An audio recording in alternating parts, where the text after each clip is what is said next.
Chapter 2. My dear Helen, I do wish that you and your father would turn around directly, wherever you are, when you get this letter, and come home as fast as you can. If you do not come soon, there will be no home left for you to come into. I am so frightened and excited that my paws tremble, and I have upset the ink twice, and spilled so much that there is only a little left in the bottom of the cup, and it is as thick as hasty pudding. So you must excuse the looks of this letter, and I will tell you as quickly as I can about the dreadful state of things here. Not more than an hour after I finished my letter to you yesterday, I heard a great noise in the parlor, and ran in to see what was the matter. There was Mary with her worst blue handkerchief tied over her head, her washing day gown on, and a big hammer in her hand. As soon as she saw me, she said, "There's that cat, always in my way," and threw a cricket at me, and then shut the parlor door with a great slam.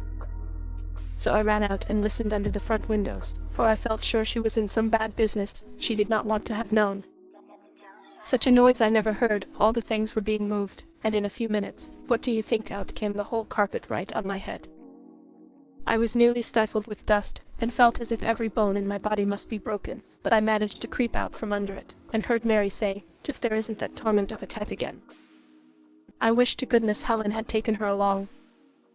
Then I felt surer than ever that some mischief was on foot, and ran out into the garden, and climbed up the old apple tree at the foot of the steps, and crawled out on a branch from which I could look directly into the parlor windows. Oh, my dear Helen, you can fancy how I felt to see all the chairs and tables and bookshelves in a pile in the middle of the floor, the books all packed in big baskets, and Mary taking out window after window as fast as she could. I forgot to tell you that your mother went away last night.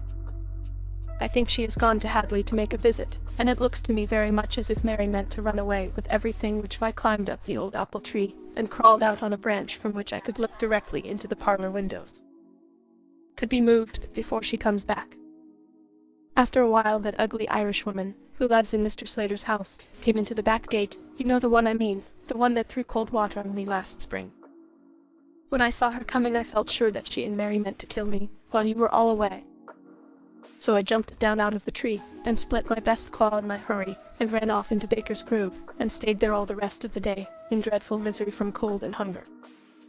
There was some snow in the hollows, and I wet my feet, which always makes me feel wretchedly, and I could not find anything to eat except a thin, dried-up old mole.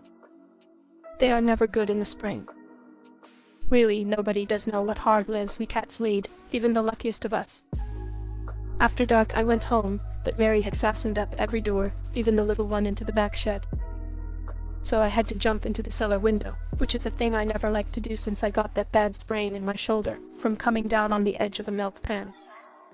I crept up to the head of the kitchen stairs, as still as a mouse, if I'm any judge, and listened there for a long time, to try and make. I crept up to the head of the kitchen stairs, as still as a mouse, if I'm any judge, and listened out from Mary's talk with the Irishwoman, what they were planning to do.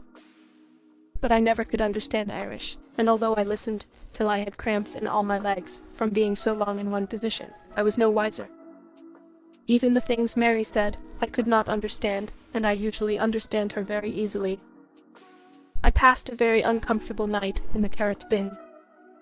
As soon as I heard Mary coming down the cellar stairs this morning, I hid in the arch, and while she was skimming the milk, I slipped upstairs, and ran into the sitting room.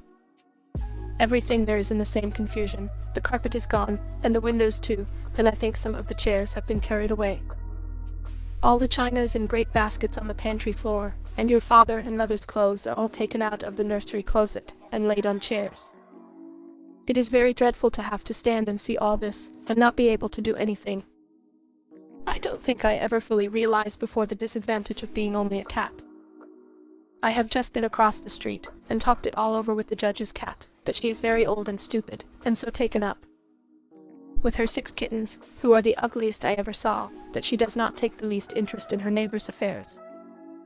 Mrs. Hitchcock walked by the house this morning, and I ran out to her, and took her dress in my teeth and pulled it, and did all I could to make her come in, but she said, "No, pussy, I'm not coming in today, your mistress is not at home." I declare I could have cried.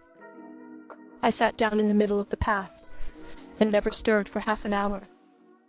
I heard your friend Hannah Dorrance say yesterday that she was going to write to you today, so I shall run up the hill now and carry my letter to her. I think she will be astonished when she sees me, for I am very sure that no other cat in town knows how to write.